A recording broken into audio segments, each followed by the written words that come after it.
On en vient au plan alimentation durable. Madame Markovitch. Merci, Monsieur le maire. Alors, Célia Beaulouel, adjointe au maire au chargé de l'environnement, du développement durable, donc présente un plan d'alimentation durable de la ville de Paris pour 2015-2020. Dans le cadre de son plan climat-énergie, la ville de Paris met en œuvre une politique volontariste et ambitieuse de développement de l'alimentation durable dans sa restauration collective. Depuis 2009, les actions entreprises ont permis de multiplier par 4 la part d'alimentation durable servie dans les différentes cantines parisiennes, en passant de 6% d'alimentation biologique servie en 2008 à 24% d'alimentation durable, dont 21% d'alimentation biologique en 2013. Alors, par alimentation durable, on entend à la fois des produits issus de l'agriculture biologique, les produits de proximité de saison, mais également les produits bénéficiant d'autres certifications, comme les labels rouges, et aussi la pêche durable. L'objectif de ce plan est à la fois d'améliorer la qualité du contenu des assiettes et de réduire l'impact environnemental de la restauration collective.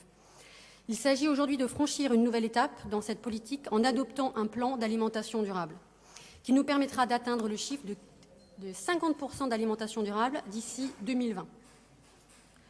Ce plan s'appliquera à l'ensemble de la restauration collective parisienne, c'est-à-dire à 1200 restaurants collectifs, les cantines scolaires, collèges, lycées municipaux, les crèches, les centres d'accueil sociaux, les maisons de retraite, restaurants du personnel, établissements de protection de l'enfance, soit plus de 30 millions de repas par an. L'ambition de ce plan est également de recourir à davantage de produits locaux afin de diminuer davantage l'empreinte carbone de notre restauration collective et d'encourager l'agriculture biologique en Île-de-France, où elle a peine encore à se développer. Il a été élaboré notamment en concertation avec les directions concernées, les mairies d'arrondissement, les associations de producteurs biologiques et les institutions politiques et publiques. 107 personnes ont participé, 13 ateliers ont eu lieu et 22 entretiens individuels.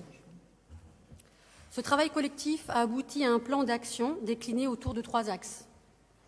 Un premier axe destiné à consolider et structurer la demande de la restauration collective municipale.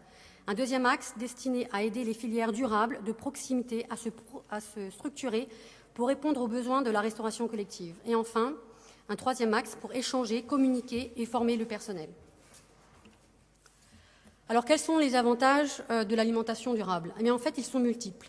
Déjà, au niveau environnemental, la protection de la biodiversité, préservation de la qualité des ressources en eau, préservation de la qualité de l'air, préservation de la qualité physique et biologique des sols. On évite ainsi les émissions de gaz à effet de serre et enfin, on améliore les conditions d'élevage des animaux. Au niveau économique aussi, il faut savoir que l'agriculture biologique emploie 30% de main-d'œuvre de plus que l'agriculture conventionnelle. Au niveau social également, nous avons, grâce à ce plan, une réduction des inégalités sociales pour que tout le monde puisse bénéficier d'un meilleur repas.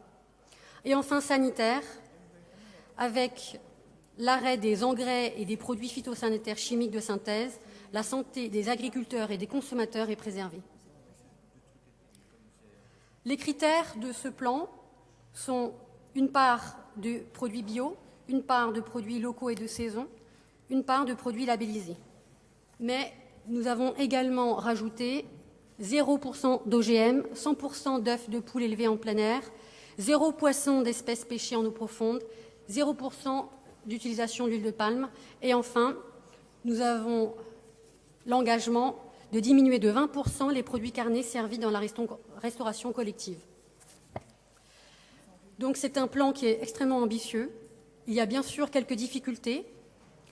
Le manque de production en bio et de structuration des filières, un surcoût estimé actuellement de 19%, notamment pour les produits carnés.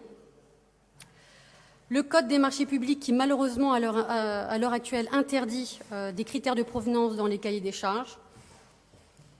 La perte de territoire agricole en Île-de-France, nous avons 1900 hectares de champs qui disparaissent chaque année, ce qui rend forcément les choses plus difficiles. Et enfin, peu de production fruitière en bio, notamment en Île-de-France.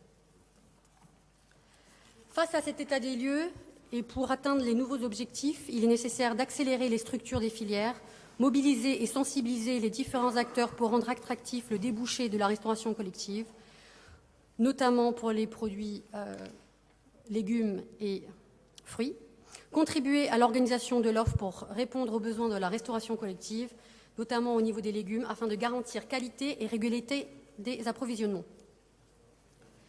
Alors, le plan alimentation durable 2015-2020 va être axé sur plusieurs propositions, notamment le déploiement des expérimentations de groupes de commandes, rédiger un cahier de bonnes pratiques, mieux connaître les coûts globaux d'un repas, réduire le nombre de points de livraison de la restauration collective municipale, proposer des clauses et critères environnementaux pour la logistique, actualiser le bilan carbone de la restauration collective, mettre en œuvre les préconisations de lutte contre le gaspillage alimentaire, extrêmement important, mieux identifier l'origine des denrées, développer l'agriculture biologique sur les aires d'alimentation de captage d'eau de Paris, donc en Île-de-France, et enfin donc participer à la contribution d'une filière de proximité de poules élevées en plein air. Développer une offre de formation globale sur l'alimentation durable pour que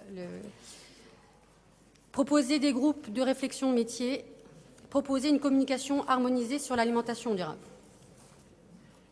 En conclusion, en consolidant et structurant la demande de la restauration collective parisienne, en aidant les filières d'alimentation durable de proximité à se développer et en favorisant les échanges entre les acteurs, ce plan doit permettre d'atteindre l'objectif de 50% d'alimentation durable en 2020.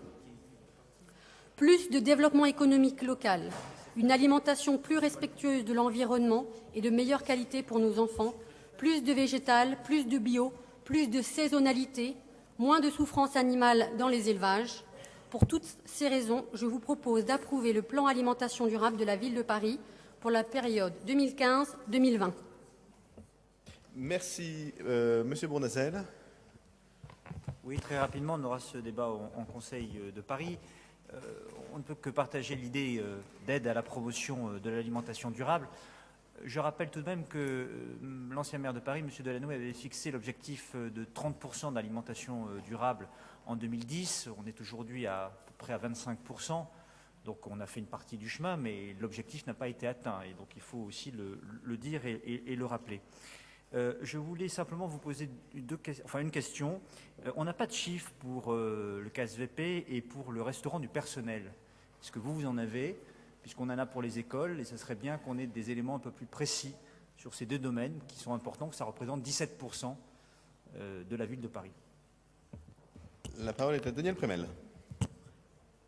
Oui, je crois qu'on peut se réjouir effectivement de cet apport, mais je voulais aussi qu'on mène une réflexion sur les circuits courts. Je crois que aussi pouvoir réfléchir au niveau des circuits courts, c'est-à-dire de pouvoir aussi réfléchir au transport et limiter les transports, ça irait dans le sens où vous allez. Merci. Je ne sais pas si Madame Markovic a des éléments de réponse, sinon on répondra aux questions précises ultérieurement. Non, pas pour ces chiffres-là. Donc, Dominique de Mangel pour quelques secondes sur ce sujet, mais on rouvre pas des débats généraux. Pour faire court, je ne vous avais pas parlé tout à l'heure des initiatives qui sont prises dans le cadre de la Caisse des écoles sur la mise en place d'un certain nombre d'expérimentations en termes de recyclage des biodéchets qu'on va commencer à la rentrée. Et ces expérimentations prendront place dans des écoles pour lesquelles il y a déjà dans le projet d'école une sensibilisation à l'accompagnement de l'économie durable. Donc nous allons tout à fait dans le sens que vous nous suggérez. Merci. Alors vraiment un mot, on a passé plus d'un quart d'heure sur ce sujet important, il faut qu'on accélère là. Alors il faut savoir que dans l'axe 3 du plan, donc, il y a justement échanger, communiquer et former, qui est destiné justement au point que vous soulevez et qui est un point extrêmement important. Merci. On va passer au vote sur ce sujet. Qui est pour ? Contre ? Unanimité ? Je vous en remercie.